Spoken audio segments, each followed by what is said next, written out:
안녕하세요. 와, 크다.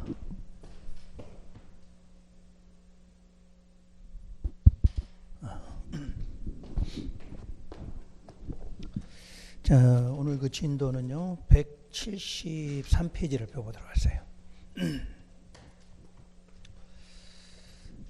지난주에 그 도시개발법에 대해서 시행 절차는 쭉 한번 설명해 드렸는데, 뭐 여러분들 그 시행 절차를 암기하거나 그럴 필요는 없고, 그냥 그런 거다 하고 이해하시면 되고.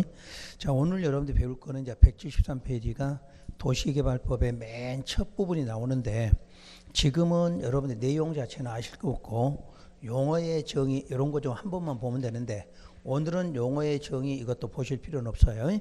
자, 바로 페이지를 197로 먼저 넘겨가 보세요. 그럼 우리 지난주에 시행 절차를 배우면 항상 시행자하고 지정권자 두 명밖에 없어.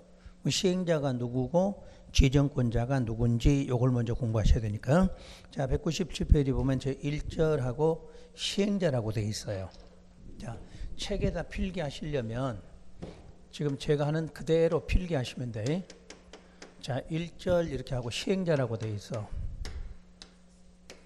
그러면 여러분들은 요 위에다 지정권자를 이렇게 쓰세요. 요 시행자 위에다 두 줄 정도 쓸 수 있는 여백 두고 저 위에다 지정권자를 쓰세요. 쓰셨나요? 그 네모 박스에가 이렇게 1절 시행자 써져 있잖아. 그 위에다 지정권자를 쓰시면 돼. 그럼 항상 우리는 시행자하고 지정권자 관계는 지정권자가 요 시행자를 뭐 하게 돼 있나요? 지정, 고시한다 이렇게 돼 있어. 근데 우리는 지정하기 전에 시행자가 먼저 뭐 해야 되나요? 지정해 달라고 신청을 해야 돼. 그러니까 늘 시행자가 나오면 앞으로 따로 설명 안 해드려도 무조건 시행자는 행정청으로부터 지정을 받게 돼 있어. 그러니까 여러분들 이 과정을 기억하셔야 돼. 시행자 그러면 항상 지정권자가 지정한다. 그러면 지정하기 전에 시행자들은 지정권자에게 뭐부터 한다? 신청. 그럼 신청한 사람 중에서 가장 적합한 사람을 지정하는 방식이다. 이렇게 말하죠. 자, 그럼 다시 이 시행자 옆에다. 시행자는 다시 구분을 하면 크게 두 가지로 구분을 하는데, 첫째는 행정청인 시행자가 있고 비행정청인 시행자가 있다. 이렇게 먼저 구분하고, 또 하나가 공공시행자가 있고 민간시행자가 있다. 이렇게 분류를 해. 시행자는 이미 여러분들이 국토개혁법 할 때 한번 했었죠, 이거. 그러니까 이거 계속 반복하는 거야. 그러니까 여러분이 앞에서 못했으면 또 지금 와서 또 공부하시면 돼. 그래서 무조건 시행자 그러면 행정청, 비행정청, 공공, 민간 이렇게 말해요. 일단 구분은 이렇게 하는데, 여러분 책에 지금 시행자가 12명이 쭉 써 있을 거예요. 그러니까 이 법에서 말하는 시행자는 12명이 돼. 12명. 12명의 시행자가 있는데 한번 읽어보면서 설명을 드릴게요. 자, 박스 안에 1번 누구라고 돼 있나요? 국가나 지자체라고 돼 있어. 국가나 지자체. 두 번째가 공공기관. 그럼 공공기관의 대표적인 공사가 한국토지주택공사. 맞죠? 그 다음에 세 번째가 정부 출연기관이라고 그래. 정부 출연기관. 그러면 정부 출연기관이라고 해서 참고로 한국철도시설공단 이런 거 써 있죠? 외우실 거 없어, 이런 거는. 그냥 정부 출연기관이 중요한 거지. 한국철도시설 이런 건 아무 필요가 없어. 보기만 드린 거니까. 자, 네 번째가 누구냐면 지방공사예요. 그럼 여기서 지방공사라는 지방이 울산광역시, 자, 서울특별시 이런 거 전부 뭐라고 그래? 지방이라고 그래. 그러면 서울특별시에도 공사가 있어. 울산광역시에도 공사가 있어. 저 부산광역시에 가도 공사가 있어. 자, 우리 경주에 가도 누가 있을까? 지방공사가 있다네. 그게 지방이야. 그러니까 모든 특광시군마다 공사를 갖고 있을 때 그걸 지방공사 이렇게 불러죠. 자, 다섯 번째 시행자가 토지 소유자. 다섯 번째는 토지 소유자. 그럼 거기에 토지 소유자 한번 참고를 봐보세요. 거기에서 여러분이 그동안 배운 숫자가 나올 거예요. 그 셋째 줄에 국공유지 제외한 그 뒤에 토지 면적 셋째 줄 3분의 2 이상을 뭐한 사람? 소유한 자. 항상 공법 시간에 토지 소유자라고 나오면 얼마를 소유한 자? 3분의 2 이상을 소유한 자, 이 사람을 소유자라고 그래. 그러니까 우리 개인이 아니야. 우리 개인들이. 그 다음에 6번이 조합이에요. 6번이 조합. 잘했나요? 자, 이때 조합은 항상 주의할 게 하나가 뭐냐면 전부 환지 방식에 시행하는 경우에만 해당한다고 셋째 줄에 있어. 셋째 줄 괄호 속에 전부를 환지 방식으로 시행하는 경우에만 해당한다. 그 말 들어있나요? 나중에 공부할 때 이것만 찾아내시면 돼. 조합은. 그러니까 조합은 무슨 방식에서나 시행하는 게 아니라 전부 환지에서만 시행한다. 이렇게 말해요. 그 다음에 7, 8, 9, 10, 11 이건 볼 필요 없어. 대신에 12번만 한번 보세요. 페이지 198 지금 오신 분? 198 그 198에 보면은 동그라미 12번 번호가 조합을 제외한 시행자 요건에 해당하는 자가 도시개발 사업을 시행할 목적으로 출자에 참여하여 설립한 법인 이렇게 돼 있거든. 근데 괄호 속에 뭐라고 돼 있나요? 공동출자법인이야. 공동출자법인. 그러니까 우리가 12번 시행자 그러면 공동출자법인 이렇게 이해하시라는 얘기야. 그럼 공동출자니까 돈을 어디다 내놓는 사람이다 이렇게 생각하시면 돼요. 자, 그러면 12개 시행자를 내가 한번 읽어드렸어. 그럼 12개 시행자 중에서 행정청 시행자가 누구냐? 그러면 1번이 돼. 1번이 누구였나요? 국가하고 지자체. 국가하고 지자체가 하는 게 행정청 시행자야. 그러면 국가가 나올 때는 국가가 나요? 국토부 장관이 하나요? 국가 나오면 국토부 장관이 대신 사업하는 거지. 그 다음에 지자체 그러면 지자체가 누구예요? 시도지사, 시장, 군수 이런 사람들이 사업하면 지자체가 사업한다 이렇게 말해. 그래서 일단 1번이 행정청 시행자. 그럼 비행정청 시행자는 2번부터 11번까지가 비행정청 시행자가 돼. 그런데 12번 시행자가 공동출자법인 그랬죠. 그 공동출자법인은 행정청한테 돈을 출자할 수도 있고 비행정청한테 돈을 출자할 수도 있다. 그러면 12번만큼은 누구도 될 수 있고 누구가 될 수 있어? 행정청이 되기도 하고 비행정청이 되기도 한다 그 말이야. 그러니까 12번은 돈을 누구한테 출자했느냐에 따라서 행정청이 될 수도 있고 비행정이 될 수도 있다 이렇게 말해요. 그러면 이제 다시 그걸 공공민간으로 구분하면 1번부터 4번까지 1번부터 4번까지를 공공시행자라고 그래요. 그러면 참고로 다시 한번 해봐요. 자, 1번이 누구라고 그랬나요? 국가, 지자체. 그래서 나중에 도시개발법 공부하실 때는 1번부터 6번까지는 암기를 하셔야 돼.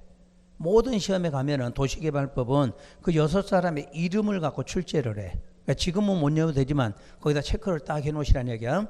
1번부터 6번까지는 반드시 이름을 암기한다 이렇게 써놓으시면 돼. 1번부터 6번까지는. 그래서 지금 집에 가서 공부하지 말고 오늘 집에 가시기 전에 6개를 한번 해보고 하라는 얘기야. 자, 여기 보시면서 1번이 누구다? 국가나 지자체. 2번 그러면 공공기관. 공공기관. 떠올릴 때는 한국토지주택공사 이렇게 하고 3번이 정부 출연기관. 4번은 지방공사 이렇게 되겠죠. 자, 요게 일단 공공시행자예요. 그럼 민간시행자란 5번에서 역시 11번까지를 민간시행자라고 이렇게 부르겠죠. 그때 다시 12번.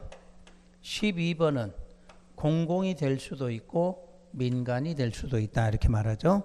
그래서 우리는 이 6번째까지 여기까지 이름을 좀 알아야 여러분들 시험장 가서 바로 하나 맞출 수가 있어 시험에서. 자, 5번이 누군가요? 토지 소유자. 요거 조합 그러면 되지. 그럼 우리 국토개혁 시간에 배울 때도 민간시행자 그럼 누구누구 소유자 조합 이렇게 나왔잖아. 똑같아. 그러니까 국토개혁법에 시행자 나오든 도시정비법 가서 시행자 나오든 개념은 똑같이 돼 있다 이렇게 보시면 돼. 그러면 이런 것들이 왜 구분이 돼야 되냐면 우리가 도시개발사업은 시행 방식이 몇 개 나오냐면 지난주에 3개가 있다고 그랬지. 수용 방식, 환지 방식, 혼용 방식 이렇게 돼 있어. 그럼 왜 그걸 구분했고 시행자가 구분이 돼야 되는가? 자, 이 행정과 비행정은 환지 방식이야. 환지 방식에서 시행자 그러면 그때는 반드시 행정, 비행정으로 구분이 돼 있어. 그러면 시험에는 안 써줘. 환지 방식하고 시행자라고 써 있어. 그러면 그 시행자는 누구하고 누구다? 행정과 비행정이다. 이렇게 알아들으셔야 돼. 그러면 여기는 어디 방식이냐? 수용 방식이야. 수용 방식에서는 시행자라가 나오면 그때는 누구냐면 공공과 민간을 구분한다. 이렇게 알아들으셔야 돼. 그러니까 여러분 이 내용을 모르고 문제를 풀면 풀어지지가 않아. 문제 자체가. 만약에 여러분 수용 방식이야. 그럼 수용 방식인데 행정 비행정으로 문제를 풀면 답이 나와 안 나와? 안 나와 이게. 그래서 여러분들이 시행자 개념은 정확하게 이해를 하셔야 돼. 만약에 환지 방식이잖아. 근데 공공 민간으로 문제 풀면 문제 답이 안 나와. 그러니까 반드시 무슨 방식이냐에 따라서 시행자는 딱 정해져 있어. 자, 환지 방식 그러면 시행자가 어떻게 나와? 행정, 비행정. 만약에 수용 방식 그러면 공공, 민간 이렇게 나와. 뜻 아시겠죠? 그럼 다시 6개만 한번 외워봐요. 6개 그러면 국가하고 지자체가 1번. 2번은 공공기관. 3번 정부 출연기관. 4번 지방공사. 5번 토지소유자. 6번 조합. 요것만 알고 계시면 돼. 근데 요게 행정에 들어가는 경우도 있고 비행정으로 구분하기도 하는데 시험에서는 환지나 수용에 따라서 요게 구분법이 달라진다 하고 요걸 정리하셔야 돼. 요거 정리 못 해놓으면 진짜 시험 문제 풀 수가 없어. 못 푸는 게 아니라 나는 이렇게 알고 있는데 문제 답은 안 나오는 거지. 그러니까 시행자만큼은 정확하게 좀 구분하시고. 그럼 여러분 책의 첫 줄에 한번 읽어봐요. 시행자 지정해놓고 1번 원칙적 이렇게 써 있나요? 197. 197에 1절 시행자하고 밑에 뭐라고 돼 있나요? 시행자 지정. 찾았어요? 위에야. 맨 위에. 눈동자가 위에 있어야 돼. 좀 밑에 보고 있으면 안 돼. 다시 1번. 양괄호 1번. 원칙적 시행자 그러면 도시개발사업 시행자는 다음의 자 중에서 누가? 지정권자가 지정한다 이렇게 써 있잖아. 바로 이거잖아. 항상 지정권자가 시행자는 지정하게 돼 있어. 그러면 지정하기 전에 우리 시행자들은 뭐 해야 돼? 신청해야 돼. 그러니까 책 읽을 때 이런 질문이 딱 나오잖아. 그럼 머릿속에 반대로 요 밑에 사람들이 뭐 했으니까? 신청했으니까 지정하는 거구나. 이렇게 알아들으셔야 돼. 이걸 맨날 지정만 알고 있으면 왜 어떻게 지정되는지 구분이 안 되잖아. 그래서 책 하나 읽을 때도 그 원리를 정확하게 알고 읽으셔야 돼. 그러면 여러분 시험장에서 문제 무조건 풀 수가 있는 거지. 그래서 시행자는 오늘은 딱 여기까지만 정리해 놓으시면 되고. 그러면 다시 앞쪽으로 와서 또 몇 페이지를 펴보시냐면 181쪽을 한번 펴보세요. 자, 181쪽에 보면 도시개발구역에 지정해놓고 1번에가 도시개발구역 지정 관련자 이렇게 써 있나요? 그게 지금 지정권자야. 그러니까 이 도시개발법은 용어가 2개밖에 안 나와. 지정권자가 시행자가 이 말밖에 없어.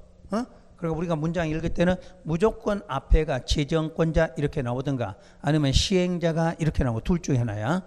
그럼 이제 시행자는 배웠고 지정권자 그러면 이 지정권자가 국토계획법에서는 시도지사, 대도시의 시장 그리고 국토부 장관 요 3명을 합해서 지정권자라고 그래. 그럼 국토계획법 시간에는 이게 무슨 권자였죠? 결정권자야. 글자 하나만 차이점이 있어. 국토계획법은 요 3명을 뭐라고 그래? 결정권자. 이 법을 배울 때는 지정권자야. 그러니까 국토계획법 하나만 제대로 되면 나머지 법은 다 할 수가 있어. 용어만 바꿔지니까. 항상 국토계획법에서는 결정한다 이 말 나오거든. 그럼 결정권자가 시도, 대도, 국토부 장관이야. 근데 이 법은 반대로 이 사람을 누구라고 불러? 지정권자 이렇게 불러. 지정권자. 그러니까 공법은 내용이 다 다른 게 아니라 하나의 틀로 딱 정해져 있어. 그래서 법마다 쓰고 있는 용어만 다르게 본다. 이렇게 하시면 되는 거지. 그러면 우리가 이제 결정권자를 배우던 지정권자를 배우던 항상 원칙예외가 있었지. 원칙예외. 자, 그럼 원칙이니까 항상 누가 나올까요? 시도지사 이렇게 나와야 돼. 그리고 이제 도지사가 나오게 되면 그 밑에 누가 나와? 대도시의 시장. 항상 도지사가 해야 될 건 누구한테? 대도시 시장에게 위임한다. 그럼 한번 예를 들어봐요. 서울특별시에서 자, 도시개발구역 지정하려고 한다. 서울특별시에서 도시개발구역 지정하려고 한다. 누가 지정해? 서울특별시장. 바로 시도지사. 도지사 앞에 시는 항상 특별시, 광역시야. 그러니까 특별시나 광역시에서는 지정권자가 누구다? 특별시장, 광역시거든요. 그런데 시군에 오면은 누구로? 도지사로 바뀌는 거지. 그러면 여러분들이 양산시 그러면 양산시에서는 지정권자가 누구야? 경남도지사 이렇게 나와야 돼. 그러면 저 위로 올라가서 영덕군 그랬어. 그 영덕군의 지정권자는 누구야? 경북도지사. 그러니까 시군에 관한 모든 권한은 누구한테? 도지사 이렇게 돼 있어. 시군 하면 무조건 도지사야. 그 다음에 특별시 광역시는 특별광역시장이 그대로 한다 이렇게 돼 있어. 그런데 자 우리가 경상북도에 포항시가 있어. 포항시. 그게 바로 대도시야. 인구 50만 이상이니까. 그럼 포항시에서는 지정권자가 경북도지사가 아니라 포항시장이 바로 지정한다. 이런 이야기야. 원래 시장 군수는 항상 누가? 도지사가 이렇게 돼 있는데 포항시, 경상남도 김해시 그런 것들은 대도시이기 때문에 직접 지정한다. 이렇게 말해. 자, 그럼 지정권자들 아시겠죠? 시군에서는 무조건 지정권자가 누구? 도지사. 특별시, 광역시는 특별광역시장. 인구가 50만 이상의 시, 대도시는 대도시시장이 이렇게 나와. 그러면 이제 예외로 국토부 장관이 이렇게 나오게 되면 가장 기본 문제는 국가가 사업하려고 한다. 그럼 누가? 국토부 장관 이렇게 나와. 그러니까 공법에서는 국가라고 하는 단어가 들어가면 누가 대신에? 국토부 장관이 이렇게 나와. 그래서 지정권자가 이렇게 된 거지. 근데 이때 이 지정권자들은 본인 스스로 직접 지정하는 경우야. 직접. 역시 국토부 장관도 본인이 직접 지정하는 경우예요. 근데 여기에 지정권자는 이걸 묻는 게 아니야. 직접 지정하는 게 아니라 방법이 두 가지가 돼 있는데 요 시도지사에게 지정을 요청하는 경우가 생겨요. 요청. 그럼 요청을 받아서 또 지정해. 그러니까 본인이 필요하면 직접 지정하기도 하고 뭐 받아서 요청받아 지정한다 이렇게 돼 있어. 자, 그럼 이때 우리 공법상의 용어 중에 요청이라고 하는 단어가 무슨 뜻이냐? 그 요청은 항상 누구냐면 아랫사람이 윗사람한테 해주세요 하는 걸 뭐라 그래? 요청 그래. 그러면 시도지사의 아랫사람을 찾으면 되겠네. 그럼 먼저 도지사 아랫사람 누군가요? 시장과 군수가 도지사한테 요청할 수 있다. 그러면 특별시나 광역시는 누가? 구청장. 그래서 요청하는 사람 시장, 군수, 구청장 이렇게 나와. 생각 없이 외우지 말란 이야기야. 무조건 요청이라는 개념은 행정청 중에 아래가 위한테, 아래에서 위한테 이렇게 해달라고 하는 것을 요청이라고 그래. 그럼 시험에는 이게 당연히 나와 있으니까 요청자 물으면 저 사람의 아래 사람 찾는다 이렇게 하시면 돼. 그러면 국토부 장관에게도 지정해달라고 요청할 수가 있다. 자, 요청이 또 나왔어. 그러면 이제 원래대로 한다면 자, 국토부 장관의 아랫사람이 누군가요? 시도지사 이렇게 되겠지. 그런데 항상 이 시도지사는 여기를 확인해야 돼. 이미 시도지사가 원칙적으로 무슨 권? 지정권을 갖고 있을 때는 요청할 필요 있다 없다? 없다야. 근데 요청권이 자기가 지정권이 없으면 누구도 시도지사도 국장한테 요청한다. 이게 원리가 맞아야 돼. 근데 항상 지정 권한을 갖고 있을 때는 굳이 요청할 필요 없다 이렇게 봐야 돼. 그러면 이때는 이제 누가 대신 들어가냐면 누가 있냐면 관계 중앙 행정기관 장이 요청할 수 있다 이렇게 나와. 그럼 우리가 관계 뒤에 중앙자가 들어갔어. 그러면 중앙자가 들어가면 이건 무슨 뜻이라고 그랬나요? 관계 중앙행정기관장은 국토부 장관 제외한 장관이다 이 뜻이죠. 그러니까 국토부 장관이 아닌 장관들은 국장한테 직급은 같지만 뭐 할 수 있다? 요청한다 이렇게 나와. 그래서 답이 딱 요청은 두 번 있어. 시장 맨 밑에 아래 사람이 누구한테? 시도지사. 그럼 국토부 장관의 원래는 누구도 시도지사도 요청권자가 되는데 본인이 권한이 있을 때는 요청할 필요 없고 대신에 직급이 같은 장관끼리도 장관한테는 요청한다 이렇게 나와. 요게 답이야. 그런데 우리 이제 시험에 가면 이렇게 나와. 관계중앙행정기관장은 시도지사에게 요청한다. 그럼 맞아 틀려? 틀렸죠? 이렇게 찾는 거야. 시험 문제. 어려운 게 아니야. 이 기본 틀을 갖고 있는데 여기다가 이 사람은 여기다 해야 되는데 여기다 한다. 이렇게 나오면 틀리는 거야. 반대로 이 사람이 여기다가 요청 그러면 돼? 안 돼? 안 돼. 요청이란 용어 자체가 항상 누구한테? 바로 위 이렇게 돼 있어. 자기 바로 위로. 그러니까 여러분들이 암기를 안 해도 되는 거야. 이 사람 이름만 알고 있으면 아 요청 들어와? 아래 사람이 딱 찾으면 되는 거지. 그리고 자 여기만큼은 시도지사는 권한이 있으면 할 필요 없고 대신에 누가? 장관. 나머지 장관이 요청한다. 이렇게 나오는 거지. 지문에가. 그 다음에 이제 또 하나가 뭐냐면 지정을 제한한다는 말이 나와. 제한. 이 제한은 행정청이 아닌 사람들이 행정청한테 해주세요 하는 걸 뭐라 그래? 제한이라고 그래. 그럼 여러분들이 만약에 울산광역시 시청에다가 뭐 나 이거 해주세요 하고 할 때 요청해야 돼? 제한해야 돼? 그렇지. 여러분들은 제한을 해야 돼. 제한. 이게 법률에 쓰는 용어의 차이야. 그러니까 똑같이 해달라고 하는 과정은 똑같은데 행정청끼리는 요청이라고 쓰고 행정청이 아닌 사람은 제한한다 이렇게 쓴다는 이야기야. 그럼 바로 누구냐면 시행자를 말해. 시행자들은 바로 제한을 한다 이렇게 말해. 그러면 이제 요 시행자가 딱 나오잖아. 그럼 이거 시행자로 잊고 있으면 안 돼. 저걸 떠올려야 돼. 응? 아, 공공도 있고 행정도 있고 이걸 떠올려야 되는 거야. 그러면 전체적으로는 12명 있다 이렇게 봐야 되겠지. 그럼 12명 중에서 제한이라는 단어가 들어가면 국가하고 지자체는 용어가 맞을까요? 안 맞을까? 안 맞지? 국가나 지자체 행정청이잖아. 행정청이 자 제한한다 이 용어 자체가 안 맞아. 그러니까 이 사람은 제한을 못해. 안 하는 거지 사실은. 그럼 안 하는 이유가 국가가 그럼 누가 하고 있어? 국토부 장관이 이렇게 하고 있잖아. 그 다음에 지자체 그러면 지자체 누구야? 시도지사, 대도시, 시장, 그 다음에 누구? 시장으로서 구청장이잖아. 그럼 자기가 지정하고 요청했는데 굳이 제한할 필요는 없잖아. 그럼 시험에 또 물을 때 이거 묻겠지. 모든 시행자가 지정을 제한한다. 그러면 틀려? 국가나 지자체는 제외 이렇게 나와야 돼. 대신에 여기 이제 1번 시행자지. 그런데 조합이 있어. 조합.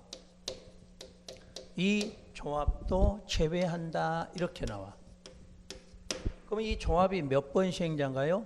6번 시행자지. 그럼 6번 시행자 왜 조합이 제외되느냐? 우리가 아직 지정 절차를 거치고 이러지를 않았어. 그러면 시행자는 우리가 지난주에 순서 보면 개발 계획을 수립한다 이렇게 나오잖아. 그리고 도시 개발 구역을 지정한다 이렇게 나왔지. 그리고 실시 계획을 작성한다. 그럼 실시 계획 작성은 누가 한다? 시행자잖아. 근데 우리는 지정 단계지. 지정 단계니까 시행자가 조합이라는 게 있을 수 있어 없어? 조합은 만들어지지가 않았다는 이야기야. 그러니까 시행자 중에서 항상 누구는 국가나 지자체는 본인 스스로 할 수 있는 사람들이고 그 다음에 조합은 아직 만들 수가 없으니까 이 사람은 시행자 중에서도 제한할 수가 없다 이렇게 나와. 그럼 여러분들 지난번 시험에서 가장 쉬운 문제 하나 드릴게요. 뭐라고 나왔냐면 도시개발법에 의해서 시행자가 제한을 할 수 없는 사람을 물었어. 제한할 수 없는 사람 해놓고 1번 국가, 1번 국가하고 지자 빼고 3번 애가 도시개발 조합이 나왔어.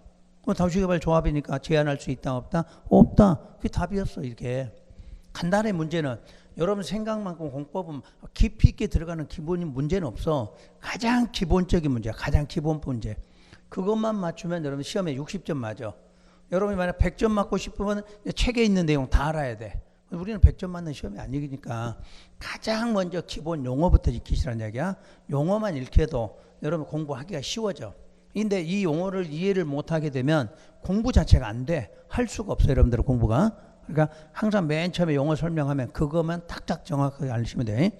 자, 그래서 이제 시도지사에게 제안한다 하는 부분은 요 시행자가 어디를 통해서 하느냐, 여기를 통해서 제안한다 이렇게 말해. 직접은 제안할 수가 없어. 반드시 시장 등을 통해서 이렇게 제안한다고 그래. 참고로 우리가 이런 것도 간단하게 줄여서 읽을 때는 시장 등 이렇게 말해. 시장 무슨 구청장 이렇게 안 하고 시장 등 그래. 그래서 이제 하위법들에 가면은 이런 말이 계속 나와. 그럴 때는 시장 등 하고 이렇게 알아두시면 될 거야. 그러면 내 국토부 장관에게도 지정을 제안하는 경우가 또 똑같이 나와야 되겠지. 이때 제안은 누가 하느냐?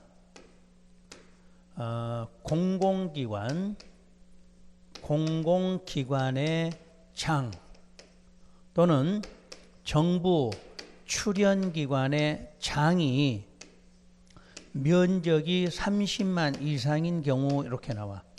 이럴 때는 국토부 장관에게 직접 제안하라 이렇게 나와. 그래서 여기는 정확하게 표현은 직접이야. 누구를 거치지 않고 직접 제안한다 이렇게 나오지. 그러니까 직접자가 들어가면 요걸 말해. 그냥 제안 그러면 여기를 말하는 거지, 구분이. 그러면 자, 우리 아까 공공기관이 뭐였나요? 공공기관이? 아까 보기가 하나 있었잖아. 한국토지주택공사 이렇게 돼 있지. 그럼 이제 시험 문제 나온 걸로 해드릴게 또. 한국토지주택공사가 30만 제곱미터인 경우, 30만 제곱미터인 경우 국토부 장관에게 지정을 제안할 수 있다. 지문이 이렇게 시험에 나왔어. 이거 맞았을까? 틀렸을까? 응? 틀렸지? 왜 틀렸을까? 여기 뒤에가 장자가 써졌잖아. 그러면 국장한테 하려면 여기가 이렇게 써져야 되는 거야. 그러니까 공공기관하고 공공기관 장은 달라. 그 기관의 장이야. 그 기관의 장이 누구야? 사장이야, 사장. 그러니까 여러분 시험에 이렇게 나온 거야. 한국토지공사가 30만이면 국장에게 지정 제안한다. 그럼 우리는 뭘 생각해? 또 이놈만 딱 보는 거야, 이놈만. 숫자는 잘 외워져 이게. 그러니까 여러분 시험장 가서 숫자 나오면 이 숫자는 다음 문제야. 딱 요거부터 봐야 돼. 무조건 숫자가 나오면 숫자 보는 순간 앞에 걸 확인해야 돼. 토지공사니까 공공기관이지 사장 아니잖아. 그럼 공공기관이가 누구한테 해야 돼? 시장 등한테 이렇게 해야 될 거 아니야. 어? 한국토지주택공사가 30만이면 지정을 제안한다. 그때 여기가 답이 맞으려면 누구한테? 시장 등한테 이렇게 해야 맞는 거야. 국장한테 그러면 틀리는 거지. 그럼 국장이 맡게 되려면 누가 들어가야 돼? 사장이 누구한테? 국장에게 제안을 이렇게 나와야 돼. 그럼 맞아. 그러니까 단어 하나하나가 시험 문제지 내용이 여러분들 깊게 들어가는 시험 문제는 없어. 이런 게 계속 나. 지금 여러분이 첫 번째 시간에부터 이걸 배운 거야. 근데 여러분 5월달, 6월달 가서 모의고사 보잖아? 이거 나오면 또 틀려. 시험자가 또 틀리고. 왜? 개념을 모르고 첫 글자만 외워. 첫 글자만. 그리고 숫자만 외우려고 그래. 숫자 절대 외우지 마실 것. 내가 시험 보기 전에 8월까지는 숫자 일체 무시할 것. 9월, 10월 가면 숫자 외우는 거 알려드려. 그때 가서 숫자 외우시면 돼. 이 공법에 나오는 숫자는 여러분들 속임수에 쓰려고 쓰는 숫자가 많아. 숫자 갖고 장난치는 시험 문제가 아니란 얘기야. 그러니까 요놈 나오면 무조건 국장이다 이렇게 머릿속에 넣지 말란 얘기야. 앞에 거가 중요해. 30만이 아니라 앞에 거가 중요해. 그래서 습관적으로 이렇게 해야 돼. 공법에 숫자 나와? 그럼 어디 본다? 앞에 내용 확인한 이걸 연습을 하는 얘기야. 그래야 시험장 가서도 여러분들이 틀리질 않아. 시험장은 마음이 급하거든. 근데 뭐만 보여? 숫자가 제일 잘 보여. 그럼 숫자 맞춰줘? 이거 맞는 거야. 그러면 안 되는 거지. 그래서 시험장 가서 아 나는 오늘 시험 잘 본 것 같아. 근데 나와서 보니까 체크하면 막 이렇게 피가 이렇게 막 내리잖아. 하지 말고 숫자 나오면 연습부터 해. 숫자 나오면 숫자가 중요한 게 아니라 뭐가 중요하다? 앞에 이거부터 꼭 연습할 거. 그러면 시험에 절대 틀리지가 않아. 그럼 여러분들이 이 지정권자를 오늘 배웠고 시행자를 2개 배웠는데 요게 기본이 돼 있어야 국토 도시개발법은 읽어도 여러분 문제가 해결이 돼. 그리고 여러분 시험에 직접 나와 이런 것들이. 이런 것들이 그냥 간단하게 나오니까 간단하게 맞는 시험 문제는 이런 거다 이렇게 알고 계시면 돼. 그래서 도시개발법은 우선 2가지 용어를 배웠고요. 그 다음에 이제 방식이 우리가 3가지 있다고 그랬죠. 자, 방식이 3가지가 뭘까? 환지 방식, 수용 방식, 요 2개를 합하는 무슨 방식, 혼용 방식 이렇게 3개지. 그래서 오늘은 여러분이 수용은 알 필요 없고 오늘 환지에 대해서 좀 설명을 드릴 거야. 그래서 본 과정에 가면 여러분 이제 환지에 대해서 자세하게 설명할 수 있는 시간들이 많지가 않으니까 이번 과정하고 1, 2월 과정 이때 환지 내용을 정확하게 설명해 드릴 거니까 여러분들 2번 정도 하시면 돼. 안 되면 3월까지 가서 한번 3번 정도는 해 드릴 거야. 수용은 땅 뺏어 왔으니까 뭐만 하면 돼? 보상만 이러면 끝나. 그러니까 내용에 배울 게 별로 없어. 근데 환지는 땅을 교환해서 주는 방식이다 보니까 과정 자체가 복잡하게 돼 있어. 또 시험에서는 요게 우리가 원칙적으로는 실제 시험은 수용을 하는데 시험 문제는 요게 까다롭게 나온다는 얘기야. 왜냐? 이 수용은 간단한데 이거는 옛날부터 학문적으로 여기 내려온 내용이 굉장히 많아. 지금은 여러분들이 도시개발법인데 예전의 법은 토지구획 정리사업법이야. 이 법으로 하는 게 환지 방식이었어. 그런데 왜 이거를 도시개발법으로 법률을 새로 제정하게 됐느냐 요 문제야. 그러니까 옛날에는 토지구획 정리사업법에서 환지를 했는데 왜 그 법을 이렇게 바꿨느냐 그 문제겠죠. 이유가 있지. 자, 환지로 하게 되면 땅을 서로 교환하다 보니까 장단점이 분명히 있겠죠. 자, 장점은 뭐냐? 초기 비용이 많이 안 들어가. 그지? 뭐 보상할 일이 없잖아. 그러니까 초기 비용이 적게 들어가. 대신에 사업 기간이 장기적이 돼. 너무 길어. 20년, 30년 이렇게 걸려. 그러면 이제 수용 방식을 하게 되면 역시 장단점이 있어. 장점은 사업 기간이 빨라. 뺏어다가 사업하는 거니까. 대신에 초기 비용이 많이 들어가.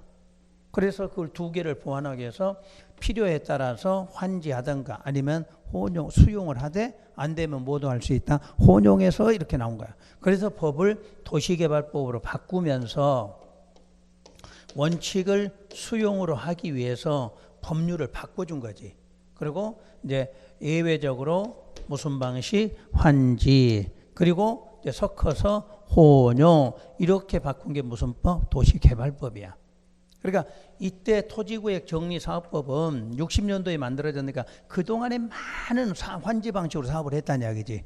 그런데 그거를 바꾸는 게 도시개발법으로 바꿔서 이렇게 하겠다. 이렇게 바꿔진 거예요. 개념 자체가. 그러니까 수용보다는 뭐에 관한 거? 환지에 관한 내용이 굉장히 많아요.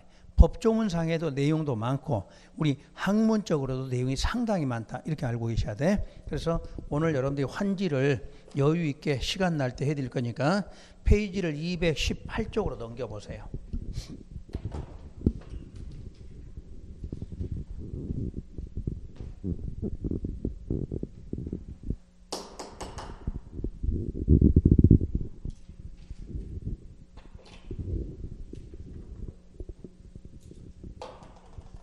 자, 그러면 거기에 환지 방식 이렇게 나와 있나요? 그러면 지금부터 환지 방식은 이제 책은 거기를 하기는 하는데 여러분이 책은 따로 보실 필요는 없어요. 내가 이제 거기에 관한 내용들을 쭉 정리를 할 거니까.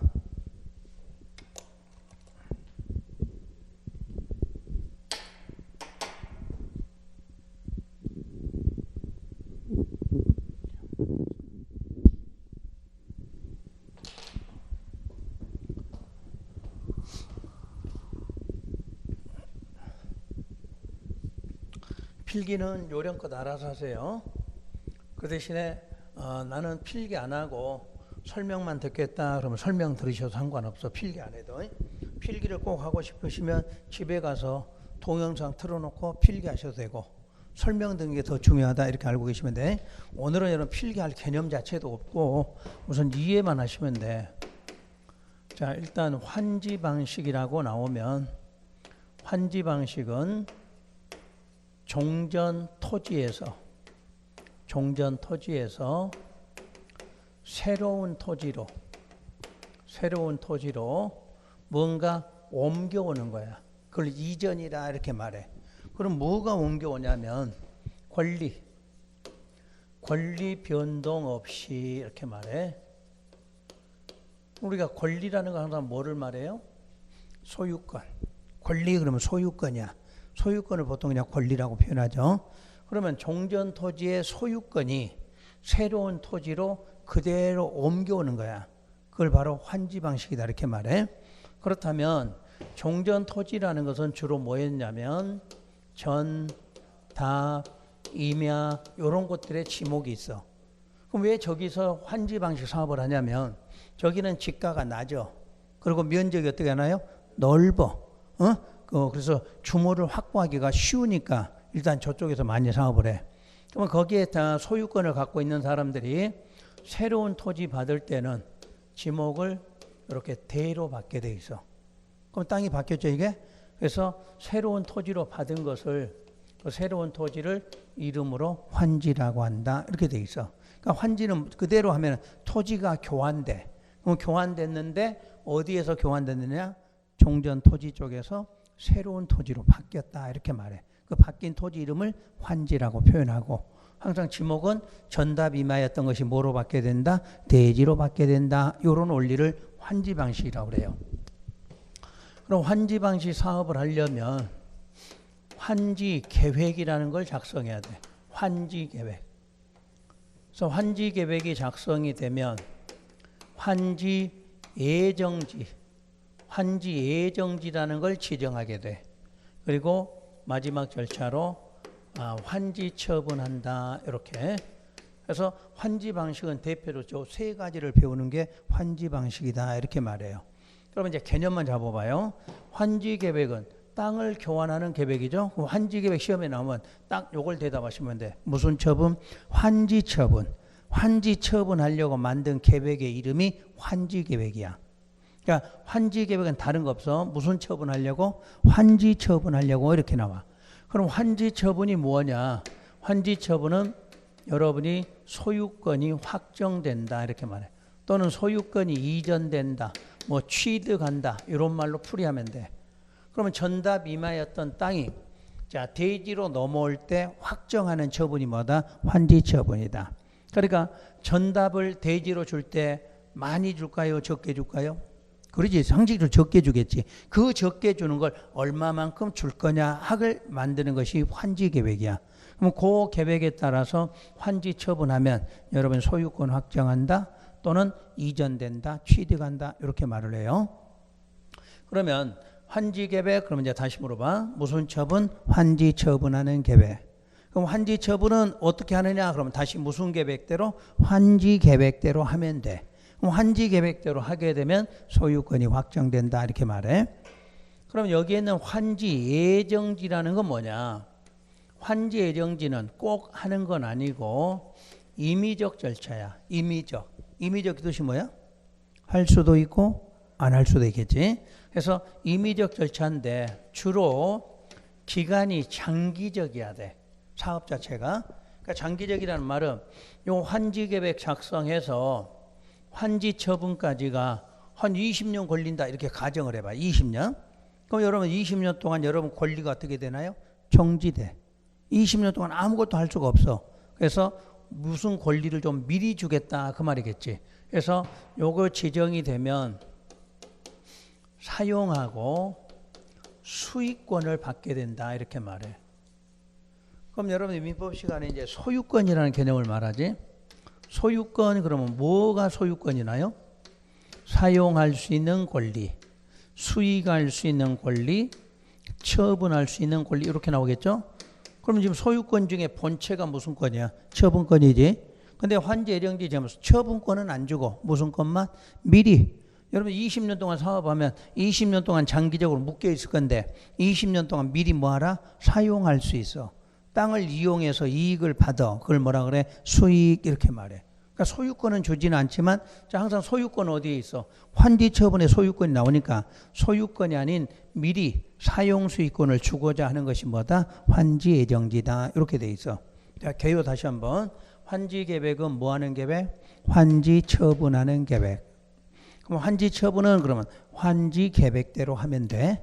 환지계획대로 하게 되면 자, 뭐가? 소유권이 확정된다. 이렇게 말해. 또 소유권이 이전된다. 그럼 이전이란 말은 어디서 어디로 이전돼? 전답에서 새로운 토지 대로 이전. 취득한다. 그럼 환지 처분이 돼야 내 권리를 취득한다. 이렇게 말해. 전부 해당되는 말이지. 그럼 이제 환지 예정지는 왜 지정하느냐? 그러면 임의적이다. 이 말만 대답해. 할 수도 있고 안 할 수도 있어. 근데 보통 언제 한다? 장기적일 때 한다. 장기적일 때. 보통 공법에 장기적 그러면 10년 이상을 말해. 그럼 10년 이상, 20년 이렇게 되면 너무 오랫동안 사업하게 되면 여러분의 권리가 전부 정지되니까 미리 주자 하는 것이 사용 수익권이야. 그럼 만약에 5년 정도 사업한다. 그럼 요거 지정할 필요 없어. 요거 지정하려고 준비하는 과정이 더 힘드니까. 그러니까 워낙 장기적일 때는 해야 되지만 자, 일단 한 5년 정도 사업한다. 그럴 때는 할 필요가 없는 절차다. 이렇게 말해. 그래서 오늘 저 세 가지 개념을 배운데 오늘은 여기다가 포인트를 두시면 돼요. 환지계획. 오늘은 여러분들이 환지계획만 정확하게 알면 나머지는 뭐 거저 먹어. 그리고 쉽게 우리 시험에서도 비중이 가장 환지계획이 높아. 그리고 보통 여러분 시험은 예전에는 환지 방식이 두 문제까지 출제돼요. 두 문제. 두 문제가 출제될 때는 주로 환지계획 하나 아니면 요 둘 중에 하나 이렇게 두 문제를 줬는데 요즘 보통 한 문제를 주다 보니까 전체를 물어봐. 전체를. 한 개를 묻는 게. 그러니까 전체를 묻기 때문에 여러분 시험 문제가 어려운 거지. 한 개씩만 따로따로 물으면 이게 문제 답이 쉬운데 저 세 가지 과정을 한 문제로 내니까 여러분이 어려워져. 양은 엄청 많은데 내용은 5개 지문만 갖고 물으려니까 여러분이 엄청 이게 풀기가 어려워져. 그래서 여러분들이 환시 방식을 초기부터 공부하신 분들은 이걸 잘해. 어떤 문제 나오도 푸는데 여러분 보통 한 3월이나 5월에 나오잖아. 이걸 못 알아들어. 환지 개념을. 그래서 환지는 아예 포기를 하고 공부하신 분이 꽤 많아. 근데 이 문제가 항상 쉽게 나오고 한 문제 맞출 수 있는 문제이니까 분량은만 해도 개요만 한번 딱 잡으시면 되니까 여기를 지금 정리를 해드릴 건데 시간상 지금 여기를 설명하다가 중간에 멈춰야 되니까 아예 먼저 쉬고 쉬었다가 환지 계획을 여기서부터 3개를 자 1시간에 더 설명을 걸칠 테니까 잠깐 쉬었다 할게요. 요것만 지우지 마시고 이거 지우지 말고